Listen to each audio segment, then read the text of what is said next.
and she gave me time.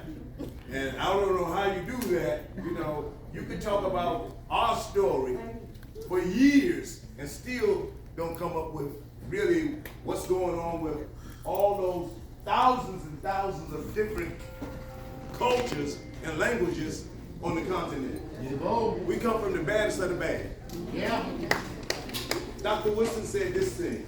He said, if you teach or you make, you develop in a man your mindset, and you don't have to ever worry about that man. Elder Frederick Douglass said, it is hard. It is hard to be knowledgeable, to develop a slave. If we had sense enough, we had knowledge enough to know who we are, then we would never be a slave nor enslaved. Nor enslaved. There's a word that says, what is it? It's in the word. My people die from a lack of knowledge.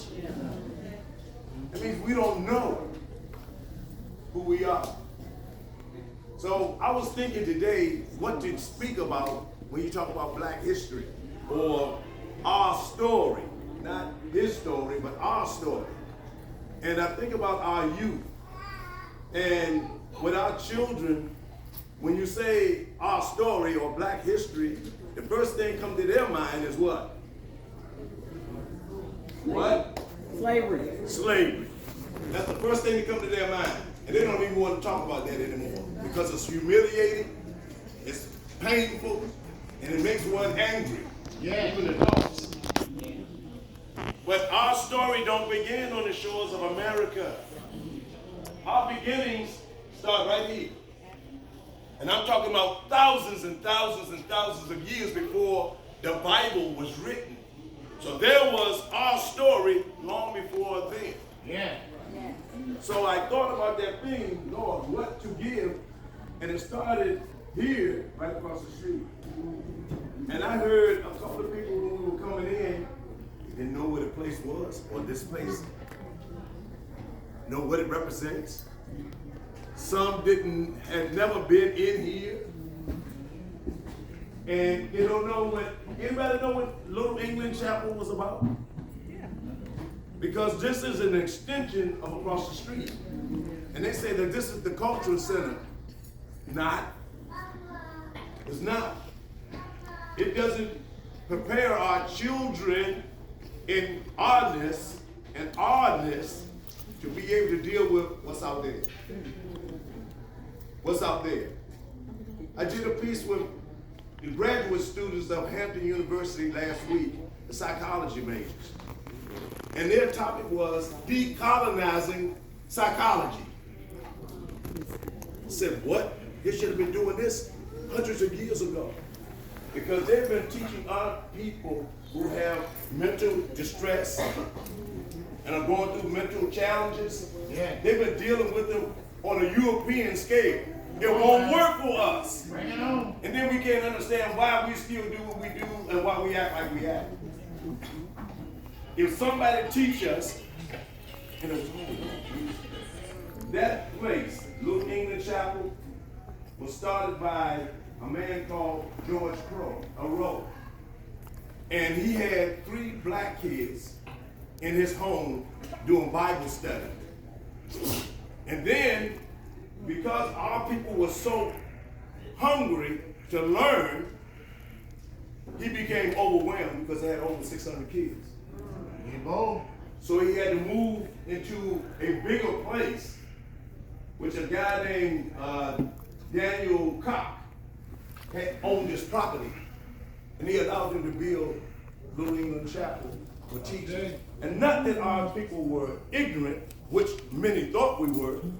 Our people were the baddest and the most ingenious and creative people on the planet. Everybody in the world went to Africa to get educated. Yeah. Timbuktu, Cairo, Ahaz, they went through Africa to get what they got, and then when they went off, they still went off half-cocked. Okay. back to their country, they didn't have a clue. And as smart as man think he is now, they can't build not one pyramid. Not one. Not one. And for it to attain the supernatural powers that's present inside of that building, they can't duplicate it. Clothes didn't wear out. Flowers still grew. Gold and treasures still maintained itself. And they said, oh, look what we found. No, you ain't find nothing. It was never lost. You came in there and stole something because it was a graveyard. It was a tomb. Our people don't know who we are. We say African Americans. You know what I call us? Africans. Because we don't know anything about home at all. And we don't even make it our business to try to find out. So our children walk around. Let me give you a story. There was a chicken egg right here in my right hand. See it? Do y'all see it? Yes. I have a chicken egg in my right hand. Do y'all see it? Yes. Work with it, brother. Do you see it? You have a mind. You're not a scarecrow. Envision it. You can do that? Okay then. Work with it. You see the chicken egg? Yes. In this hand, I have an eagle's egg. Yes. See it? Yes. How many eggs do I have? 2. What kind? Chicken. 1 chicken, 1 eagle. Somehow this eagle's egg became misplaced and found itself with the chicken egg. All right now. So here comes Mother Hen, and she checked the 2 eggs on the sideline. And she looked around for Mother to nurture the eggs. She saw no one. So as good mothers do, she said, I think I'll sit up on the eggs until they hatch. Yeah. She nestled herself on the eggs. And she sat, and then one day what happened? Y'all act like y'all don't know. What happened? It hatched. And when it hatched, what do we have? A chicken and an eagle. But throughout the course of time, the eagle was walking around the barnyard clucking and plucking. Why? What? He thought he was a chicken because he grew up with chickens, nurtured by a chicken. So he didn't know no better. So in the barnyard, everybody's running around clucking and plucking with one who stand alone as a watchman looking up into the sky. What was he doing? He was looking for what? Oh, look, you hear that? And sister said he was looking for the mama eagle. Because we got a baby eagle, we had to have some parents around. And as customary it is with us, everybody always, you can be on TV, football players, entertainers, everybody, mama. You don't never say, yo, dad. Hardly ever. If my boys out somewhere and somebody asks me, where you at? I'm on my mama's house. We out eating dinner, where you? I'm with my mama, having dinner. And I'm looking like, what about me? Oh, yeah, it ain't about. But today, when I came in, I was floored. I'm so happy, I'm so thankful. I give thanks and praises that all these females, we're the brethren. It's just like that in the church. You know, it's all the sisters, we're the brethren. But today, we ain't not going to have no mama eagle. We're going to have a daddy eagle. We're looking for his baby. All right? So daddy eagle flying around, trying to get his grub on, and he spotted all these fat little chicks down in the barnyard. And the watch chicken, looking up, said, danger's coming. And Daddy Eagle swooped down and all the chicks in the yard ran into the corner of the barnyard. And when he landed, swoop, and he walked over to all the fat, plump little chicks, and he noticed Brother Eagle standing in the background trembling. He said, baby, what's wrong with you? He said, we scared. He said, what? He said, we scared. He said, what are you afraid of? He said, you're going to eat me. He said, baby, I don't eat eagles, I eat chickens. He said, I know, I'm a chicken. He said, no, baby, you're not a chicken, you're an eagle. He said, no, I'm a chicken. He said, come here, let me tell you something. He said, no. He said, you're going to eat me. He said, I promise, I'm not going to do anything to you. He said, you're going to trick me. You're going to eat me. He said, I told you, I don't eat eagles, I eat chicken. He said, yeah, and I keep telling you, I'm a chicken. So now, Brother Eagle had to develop some, what? What'd you say, Mother? Courage. He had to develop some courage. You know, courage means there's an absence of fear. No, it doesn't. But you have to garner that inner ability that you have, that inner strength that you have to step out and do what you need to do in spite of your fear. So he stepped out, and Daddy Eagle told him, he said, baby, flap your wings. And he fluttered a little bit. He didn't know, as long as he thought that he was a chicken, that he was one of the most majestic birds in the world. None like him. You could go to some countries, you mess with an eagle, they will imprison you or kill you for truth. He didn't know that as an eagle that he could fly higher than any bird on the planet. And that they're higher height than flying, they could still, their eyesight is so keen when they look down on the ground, they can see little insects running around. He didn't know because there was no one to teach him. Dad Eagle told him, he said, baby, flap your wings. And he started building up a little confidence and started pumping harder and harder. And when he started pumping harder and harder, what happened?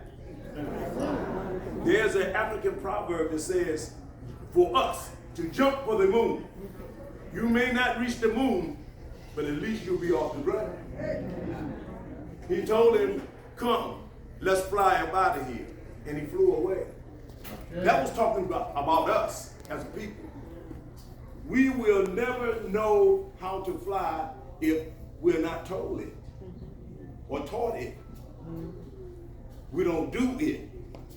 So what it is for us, even in the education, our people went over there to learn. Hampton University, well, before Hampton University, it was Hampton Institute. Right. And before Hampton Institute, it was called the Normal and Agricultural Schools. Right. They never intended to teach us how to become leaders, entrepreneurs, doctors, lawyers, leadership ability. They taught us how to be craftsmen, lay bricks, do carpentry, do electronics. They taught us that piece, but they wouldn't tell us anything different. But our people were desirous to learn. So a lot of the students from the campus would row boats across the water to come to this spot to teach the children how to read. Because before they built all of this, there was, on Alcohol Road, there was an old tree that the children used to be up under and being taught. We ain't getting it. We're not getting it. And the teaching that they gave us is not the truth. What? They lied to us about who we were, where we were from, what we were supposed to be doing, what we were doing, and we went for it, and we still going for it. That's why we tie in, and I appreciate you, Rafilis. Hear me. Me, I'm not American. I'm not. Americans always try to beat the African out of me. I am an African in America, and they ain't going nowhere. Because our people built this. We don't have to buy into their mindset for them to like us. And the truth be told, they sold this land here to black people. Yeah, they did. But they took it from the people that they called Indians. Took it.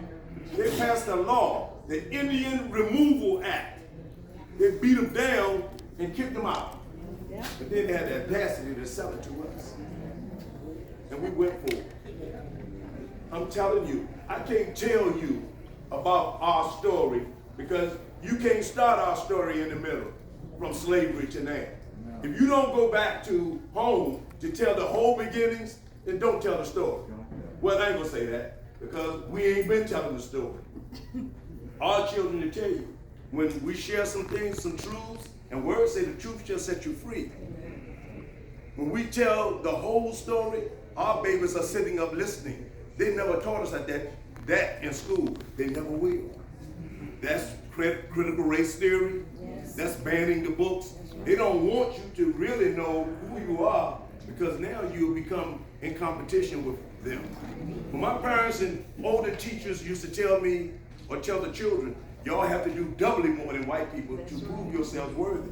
And my thing, even as a kid, I told my parents, I'm not trying to prove nothing to none of them. We already better than them. I saw that as a child. I said, stop telling me that. We are already.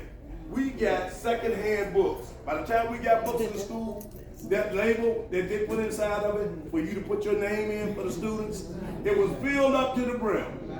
Books raggedy as I don't know what. But every time we had statewide testing, even though we had secondhand stuff, we always outscored them. And they had the brand new stuff. The best of the best. And we still, like Queen Mother Maya said, and still we rise. We still rising. We haven't finished yet. But I tell you this, mothers that are nurturers, you better school your men and tell your children. Because our generation, like I saw that baby running in the back, the little one. Some people will look at him and say he's our future. Nah. Our future is his children's children's children. That's our future. And if we don't prepare ourselves to tell them the real story about who we are, what we've accomplished, what we're able and capable of doing, then they'll never be the change agents in this life that we live. Yes, sir. Frederick Douglass said, it is far greater to build strong youth than it is to rebuild broken adults. What? Nuts. That means that if we don't ready them, not prepare them, but ready them to deal with this world's systems, all of it, educational system, finance system, the social system, the political system, judicial system. If we don't deal with them and train them and ready them to deal with that madness out there, all of them will be going to a psychologist or a psychiatrist before they leave this life. I know I'm on time, but they say if you want a black person to not know something, what you do? Put it in a book. I'm telling you, make your babies read. Kick them off the internet. Kick them off. Make it mandatory. You're going to have to read some books before you do this thing. You're going to have to do some books. They're going to have to wind down and learn how to and who to be so that they won't stay earthbound like chickens. Because we better than that. And we need this. Read. There's too many. We don't have to read our story from them. His story is going to tell lies about us. We have some black historians or black art historians that's better than bad. Anybody read anything by Dr. John Henry Clark? Mm-hmm. Dr. Yvonne Sertima? Yeah. Dr. Issa Hilton? Yeah. You join the group? Chancellor Williams? Black people! Yeah. Black peoples, y'all killing me. Y'all haven't read none of them? Come on now. They're going to tell the truth.